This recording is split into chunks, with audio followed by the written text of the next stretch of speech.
ആ പള്ളിയിൽ അദ്ദേഹം ഖുത്ബ നിർവഹിക്കുമ്പോൾ വാളെടുക്കുന്നില്ല. ആ ജുമാ നിർവഹിച്ചതിനു ശേഷം കൂട്ടുപ്രാർത്ഥന നടത്തുന്നില്ല. ആ പള്ളിയിലാകട്ടെ സ്ത്രീകളുമുണ്ട് താനും. അങ്ങനെയുള്ള ഒരു ജുമാ നിർവഹിച്ചതിനു ശേഷം അദ്ദേഹം നാട്ടിലേക്ക് ലാൻഡ് ചെയ്തതിനു ശേഷം അദ്ദേഹത്തോട് ഇത് വിവാദമായപ്പോൾ ചോദിച്ചു, അല്ല, എന്താണ് കേൾക്കുന്നത് ശരിയാണോ? നിങ്ങൾ പറയുന്നത് ശരിയാണോ? നിങ്ങൾ ജുമാ നടത്തി എന്നുള്ളത് ശരിയാണോ? നിങ്ങളങ്ങനെ പള്ളിയിൽ പോയി എന്നുള്ളത് ശരിയാണോ? അപ്പൊ അദ്ദേഹത്തിന്റെ ആ മറുപടി കൂടി നമ്മൾ കേൾക്കണം. അപ്പോഴാണ് ഇവരുടെ തനിനിറം നമുക്ക് വ്യക്തമായി മനസ്സിലാക്കാൻ സാധിക്കുക.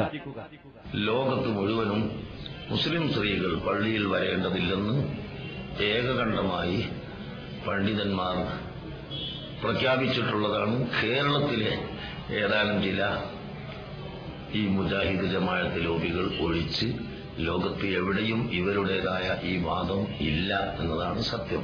അല്ല, സ്ത്രീകൾക്ക് ആരാധനാ സ്വാതന്ത്ര്യമുണ്ട്. അവരെ വീട്ടിൽ വെച്ചിട്ട് ചെയ്താലാണല്ലോ സ്വാതന്ത്ര്യം കൂടുതൽ കിട്ടുക. ഒരു സ്ത്രീ നിർബന്ധമായും പള്ളിയിൽ പോകണം എന്ന് ഭർത്താവ് അവളോട് നിർബന്ധിക്കുമ്പോൾ സ്വാതന്ത്ര്യം കുറഞ്ഞു. സഹോദരങ്ങളെ, അപ്പൊ ഇത് അദ്ദേഹം ബഹ്റൈനിൽ പോയി സ്ത്രീകളുള്ള പള്ളിയിൽ ജുമാ നിർവഹിച്ച് ആ ജുമാ വിവാദമായി. എന്നിട്ട് നാട്ടിലൊന്ന് ചോദിച്ചപ്പോൾ മൂപ്പലാൻ പറഞ്ഞത് അത് കേരളത്തിൽ 1-2 മുജാഹിദീങ്ങൾ പറയുന്നതാണ്. ഇതിനെന്താ പറയേണ്ട പേര് നമുക്കറിഞ്ഞൂടാ.